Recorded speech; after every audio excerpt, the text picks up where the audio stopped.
بسم الله الرحمن الرحيم. الحمد لله الذي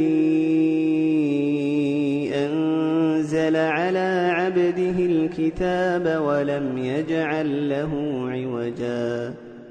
قيما لينذر بأسا شديدا من لدنه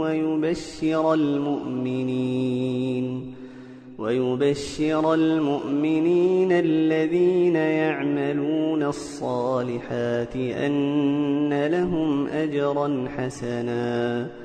ماكثين فيه أبدا وينذر الذين قالوا اتخذ الله ولدا ما لهم به من علم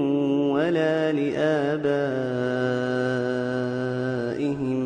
كبرت كلمة تخرج من أفواههم إن يقولون إلا كذبا فلعلك باخع نفسك على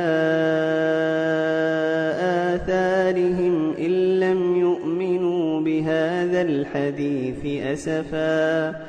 إنا جعلنا ما على الأرض زينة لها لنبلوهم أيهم أحسن عملا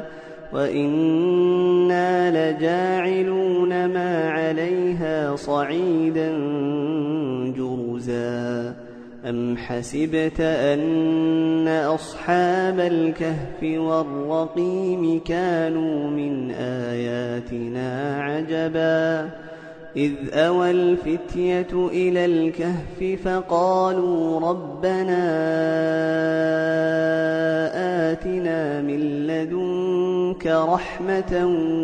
وهيئ لنا من أمرنا رشدا فضربنا على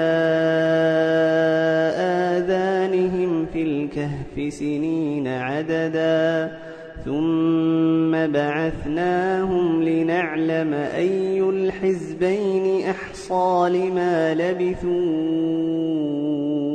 أمدا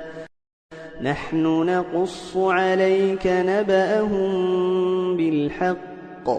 إنهم فتية آمنوا بربهم وزدناهم هدى وربطنا على قلوبهم إذ قاموا فقالوا ربنا رب السماوات والأرض لن